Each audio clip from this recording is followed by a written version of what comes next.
లే ఆ బెండు టాట దున్న నీకు వచ్చినప్పుడు ఒకటి ఇరిగిపోతుంది దాన్ని ఎట్టనగా ఇవ్వాలి చూడు మనం వేయాల లే ఇది ఇట్లా పెట్టి సొల్యూషన్ వేస్తే సరిపోతుంది కదా ఏ హైట్ ఎక్కువ అవుతుంది మామా. అట్లా సర్లే సగానికి కోసుకొని రాపోతుంది ఏ చక్కకు పోయి ఇంత అయితే సరిపోతున్నా సరిపోతుంది లే అయిపోయినా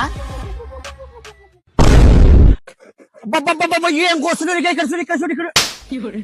చక్కగా అట్ట కాయల గాడి గట్టిగా ఇచ్చి కాయాల ఈ పై పని కాదు వేరే పని చేసా జల్ది పో ఏ చరణా వడద్దులే కానీ లే నువ్వు కాల్సి చక్కగా కాల్సు అట్టగా అట్టగాదు ఇట్ట కాల్సి మరి కాదు అట్ట కాల్సి అట్లా రాలే జల్ది రాలే ఆరిపోతుంది పెట్టు ఎంత పని చేస్తుంది మిమ్మల్ని తొలగా నా బుద్ధి తక్కువ పైప్ లేదు నా వంకల పైప్ వేసుకున్నాండి